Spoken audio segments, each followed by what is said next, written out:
जय श्री कृष्णा। आज हम आपको जर्नल के बारे में बताएंगे।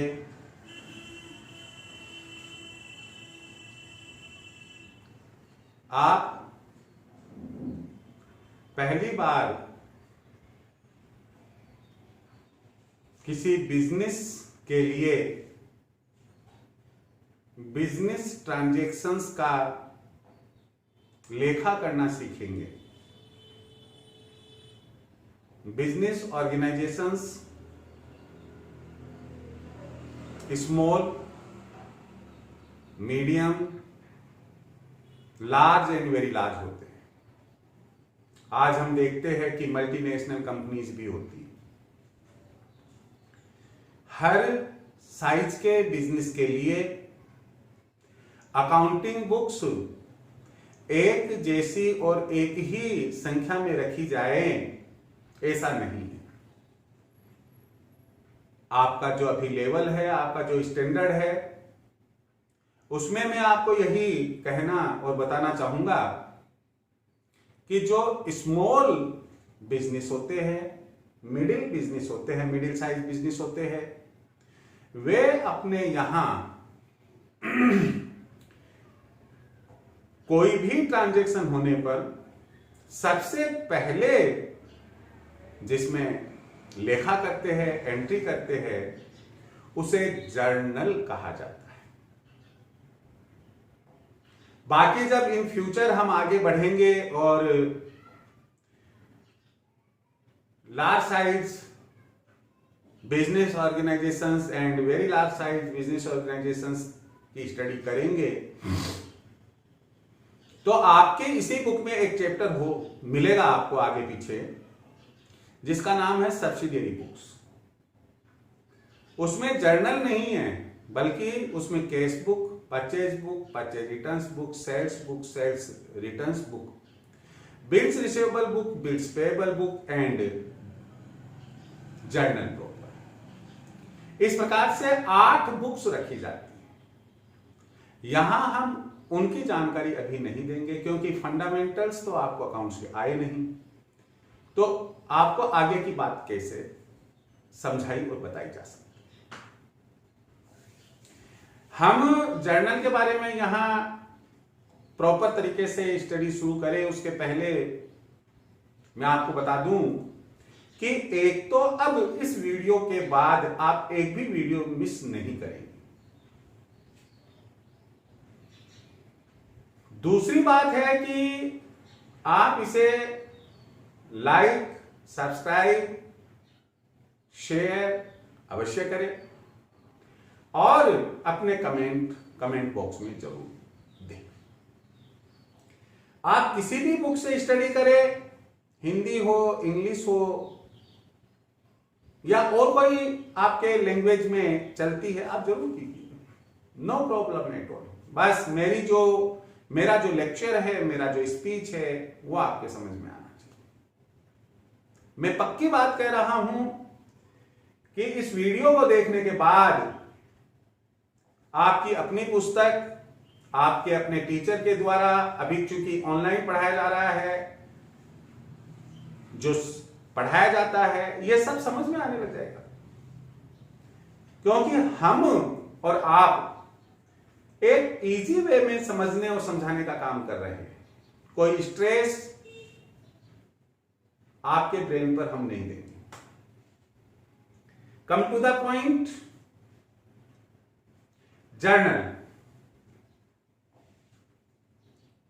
जर्नल एक प्रारंभिक लेखा पुस्तक है।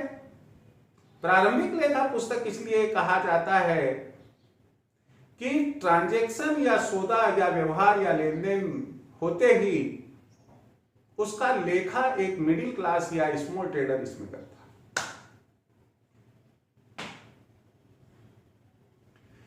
ये जो लेखा किया जाता है, ये जर्नल एंट्रीज कहलाती है, और इन्हें करने के लिए double system of book keeping, दोहरा लेखा प्रविष्टि प्रणाली को हम काम में लेंगे। Double entry system of book keeping का मतलब होता है कि जहां हर व्यवहार के दो पक्ष होते हैं, एक पक्ष को हम डेबिट कहते हैं, दूसरे को क्रेडिट कहते हैं, और दोनों की रकम भी दो जगह, एक डेबिट साइड में लिखी जाती है, एक क्रेडिट साइड में लिखी जाती है। अपने इसके कुछ रूल्स है, बताऊंगा मैं अभी आपको, और जर्नल का एक फॉर्मेट भी है आपका, व्हाइट बोर्ड पर समझाऊंगा मैं आपको। वो जर्नल का फॉर्मेट आपका 5 कॉलम्स में है। पहला कॉलम डेट है, दूसरा पर्टिकुलर्स है, तीसरा एलएफ है, चौथा और पांचवा अमाउंट का, चौथे में डेबिट और पांचवे में क्रेडिट, और दोनों में ही रुपीज अगर आप इंडिया में हैं तो। इंडिया के बाहर अगर किसी कंट्री में है तो वहां की कंट्री का सिंबल आ जाएगा, जैसे डॉलर का है, पौंड का है, येन का है, जो भी है वहां चलती है उसका सिंबल आ जाएगा। यहां हम रुपीज का ही सिंबल लगाएंगे अगर इंडिया में है। अब डेट के कॉलम में हम ट्रांजैक्शन की डेट लिखेंगे, और ट्रांजैक्शन भी हम 1 बाय 1 लेंगे, एक सर्टेन ऑर्डर में लेंगे। ऐसा नहीं है कि पहले 10 जनवरी का ले लिया, फिर 5 का ले लिया, फिर 8 का ले लिया, ऐसे नहीं है। अगर हम शुरुआत करेंगे 1 जनवरी से तो उसी ऑर्डर के अंदर आगे आप बढ़ते चले जाएंगे। पर्टिकुलर्स में डेबिट क्रेडिट दोनों अकाउंट्स को शो करते हैं, और एक नरेशन भी लिखते हैं, विवरण भी लिखते हैं। कैसे लिखते हैं समय आने पर हम बताएंगे आपको। एलएफ का मतलब होता है लेजर फोलियो, यानी कि खाता बही पृष्ठ संख्या। खाता बही क्या होती है, पृष्ठ संख्या क्या होती है, ये भी हम बाद में एक लेजर का आपको, खाता बही का एक अलग से ही चैप्टर होगा, उसमें बताएंगे आपको। डेबिट अमाउंट में डेबिट साइड के अमाउंट, और क्रेडिट अमाउंट में क्रेडिट साइड के अमाउंट को लिखा जाता है। आप जब जर्नल का डेबिट क्रेडिट अमाउंट का टोटल लगाते हैं, ये टोटल आपका इक्वल आना चाहिए। यहां मैं आपको अब बोर्ड पर जो बताया है, जिसे आप पॉज कर करके आराम से देख कर लिख सकते हैं। जर्नल, जिसे हम हिंदी में रोजनामचा कहते हैं, छोटे आकार के या मध्यम साइज वाले, मिडिल साइज वाले के व्यवसाय में प्रारंभिक लेखा रखने के लिए एक लेखा पुस्तक, ओनली सिंगल जो अकाउंटिंग बुक है ही रखी जाती है, जिसे हम जर्नल कहते हैं, रोजनामचा कहते हैं। इसमें व्यावसायिक सौदे यानी कि बिजनेस ट्रांजैक्शंस होने पर लेखा प्रविष्टियां की जाती है, हम जर्नल एंट्रीज करते हैं। लेखा प्रविष्टियां एंट्रीज दोहरा लेखा प्रणाली, double entry system of book keeping पर आधारित होती है, से की जाती है। प्रत्येक व्यवहार, एवरी ट्रांजैक्शन के दो पक्ष होते हैं, एक डेबिट साइड जिसे नाम पक्ष कहते हैं, दूसरा क्रेडिट साइड जिसे जमा पक्ष कहते हैं। जितनी अमाउंट डेबिट यानी कि नाम की जाती है, उतनी ही जमा भी की जाती है, क्रेडिट की जाती है। चूंकि ट्रांजैक्शन होते ही इस पुस्तक में लेखा किया जाता है, जैसे ही ट्रांजैक्शन हुआ हमें इसमें एंट्री करनी है। क्यों कि नहीं होगी तो हमने आपको पहले दिन ही बताया था, पहले लिख पाछे दे भूल पड़े कागज से। आपकी मेमोरी इतनी नहीं है कि आप याद रख सके। शाम तक मान लो 1000 ट्रांजैक्शन हुए तो 1000 ट्रांजैक्शन कहां तक याद रखेंगे। आप साथ ही साथ उसे अकाउंटिंग बुक्स में लेंगे। तो चूंकि ट्रांजैक्शंस होते ही इस पुस्तक में लेखा किया जाता है, इसलिए इसे प्रारंभिक लेखा पुस्तक कहते हैं। अब इसके बाद में हम आगे बढ़ते हैं। ये फॉर्मेट दिया है जर्नल का एक प्रारूप। जर्नल का एक प्रारूप होता है, क्या होता है, date, particulars, LF, amount, debit rupees and credit rupees. Date में क्या लिखेंगे, ट्रांजैक्शन की डेट लिखी जाती है, किसी को दिया, किसी को लिया, क्रय किया, विक्रय किया, ये लिखे जाते हैं। पर्टिकुलर्स में दोनों खाते क्रम से डेबिट यानी कि जिसे डीआर लिखते हैं, और क्रेडिट जिसे सीआर या टी और टू लिखते हैं, लिखा जाता है। इसमें लिखने के नियम, रूल्स होते हैं, जो मैं अभी थोड़ी देर में बताऊंगा। पर्टिकुलर्स में ही लास्ट में नरेशन यानी कि विवरण अर्थात ट्रांजैक्शन क्या था लिखा जाता है। एलआर का फुल फॉर्म लेजर फोलियो खाता बही पृष्ठ संख्या होती है जिसमें खाता बही से संबंधित संख्या लिखी जाती है।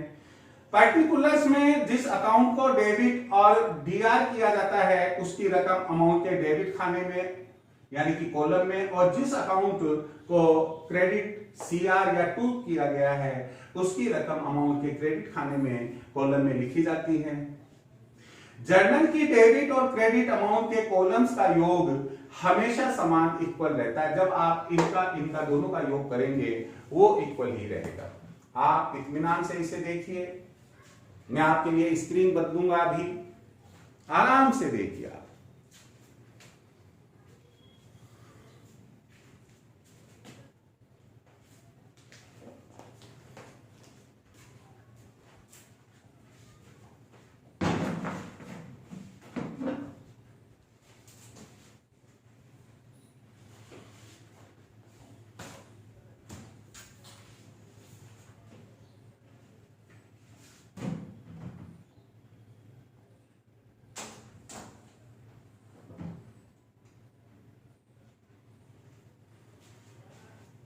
मुझे उम्मीद है कि आपने पहले वाला स्क्रीन आराम से देख लिया होगा। यह अपना सेकंड स्क्रीन है।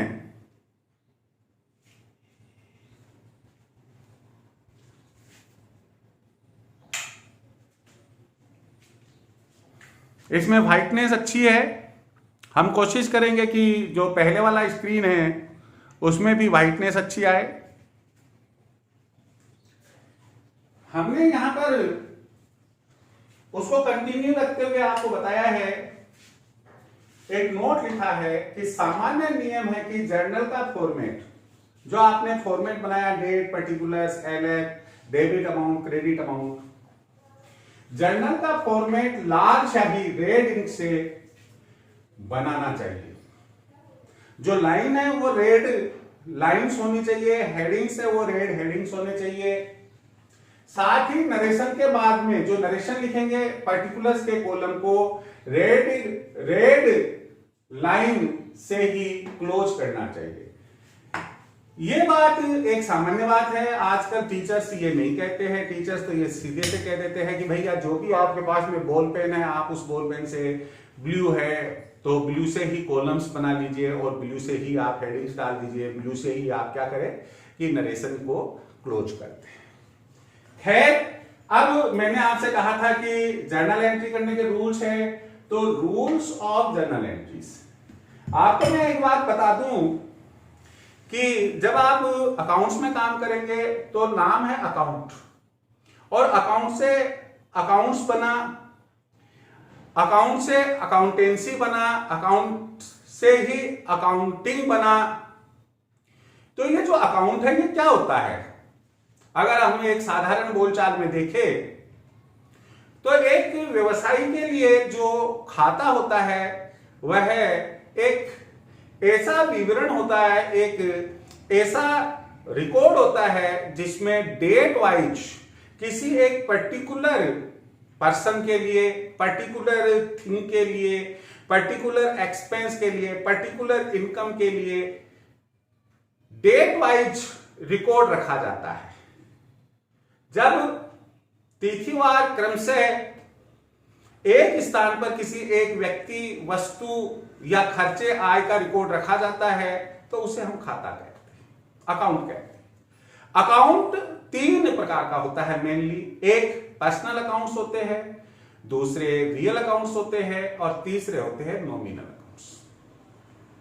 राम, श्याम, मोहन ये पर्सनल अकाउंट्स है। बैंक एक पर्सनल अकाउंट है क्योंकि वो आर्टिफिशियल पर्सन होती है, एक लीगल बॉडी होती है, तो इसलिए वह एक पर्सन है। वस्तु के अंदर जैसे हम माल खरीदते हैं, एसेट्स खरीदते हैं, ये सब वस्तुगत खाते हैं, वास्तविक खाते हैं, रियल अकाउंट। और जो हम खर्चा करते हैं, किराया चुकाते हैं, वेतन देते हैं, स्टेशनरी का है, गाड़ी भाड़ा है, carriage inwards, carriage outwards, freight, octroi, etcetera etcetera, these are expenses, और ये नॉमिनल अकाउंट्स में आते हैं। आपकी बुक में, कोई भी बुक आपके पास में हो, उसमें इनके ढेरों एग्जाम्पल्स दिए हुए हैं। आपका फर्ज बनता है, क्योंकि अगर मैं इस वीडियो के अंदर थ्योरी बताने लग जाऊंगा तो फिर इस सेशन के अंदर आप अकाउंटेंसी का 11th के कोर्स का पूरा अध्ययन नहीं कर पाएंगे, स्टडी नहीं कर पाएंगे। आपको कॉपरेट करना पड़ेगा मुझे, और जो थ्योरी पार्ट है वह है आप साइमल्टेनियसली पढ़ते रहिए। उसमें फिर भी आपको अगर कोई परेशानी हो कमेंट बॉक्स में डाल दीजिए, मैं आपको उसका जवाब पॉजिटिवली दे दूंगा। यहां पर तीनों प्रकार के खातों के लिए जर्नल में एंट्री करने के रूल्स अलग अलग है। जैसे पर्सनल अकाउंट है, उसके लिए debit the receiver and credit the giver, ये इंग्लिश में याद करेंगे, एकदम कंठस्थ होना चाहिए जैसे मैं बोल रहा हूं। पाने वाले को नाम और देने वाले को जमा करे। रियल अकाउंट जो वास्तविक खाता है या वस्तुगत खाता है, उसके लिए debit what comes in and credit what goes out. जो आता है उसे नाम कीजिए, जो जाता है उसे जमा कीजिए। और तीसरा है नॉमिनल अकाउंट, अर्थात नाम मात्र के खाते, जो खर्चे और हानि और आय व लाभ के संबंध में होते हैं। Debit all the expenses and losses and credit all the incomes and gains. तो आपको मैं ये बोर्ड पर बता रहा हूं, आप ध्यान से सुनिएगा। Rules of journal entries in case of personal accounts, व्यक्तिगत खातों की दशा में debit the receiver and credit the giver, पाने वाले को नाम और देने वाले को जमा। सेकंड है in case of real accounts, वास्तविक खातों की दशा में है debit what comes in and credit what goes out, आने वाले को नाम और जाने वाले को जमा करे। In case of nominal accounts, नाम मात्र के खातों की दशा में debit all the expenses and losses and credit all the incomes and gains, समस्त खर्चे एवं हानियों को नाम एवं समस्त आय एवं लाभों को जमा करे। आज हम इतना ही रखेंगे, और आपको मैं ये बता देता हूं, जब तक आप ये रूल्स याद नहीं करेंगे आपको जर्नल एंट्री करने में बहुत बहुत बहुत दिक्कत है। जो अगला वीडियो होगा वहां से हम न्यूमेरिकल शुरू करेंगे, और मैं सोचता हूं कि 2-5 वीडियोज केवल जर्नल के ऊपर ही लिए जाए। उससे क्या होगा कि आपकी एक अच्छी प्रैक्टिस बन जाएगी, और अभी आपकी जो फाउंडेशन रखी जानी, यानी कि नींव रखी जा रही है, वो अगर मजबूत होगी तो आगे कहीं पर भी किसी भी स्टेज पर आपको कोई परेशानी नहीं होगी। आपको बराबर मेरा मुझे सपोर्ट करना पड़ेगा, और सपोर्ट यही है कि आप अपना स्वयं का इंटरेस्ट देखिए, उसमें आपको कितना फायदा हो रहा है। आप मेरे वीडियो को लगातार देखें, लाइक करें, सब्सक्राइब करें, शेयर करें और अपने कमेंट्स को दें। आप पॉज करके इस स्क्रीन को बड़े इत्मीनान से देखिएगा। Thank you very much.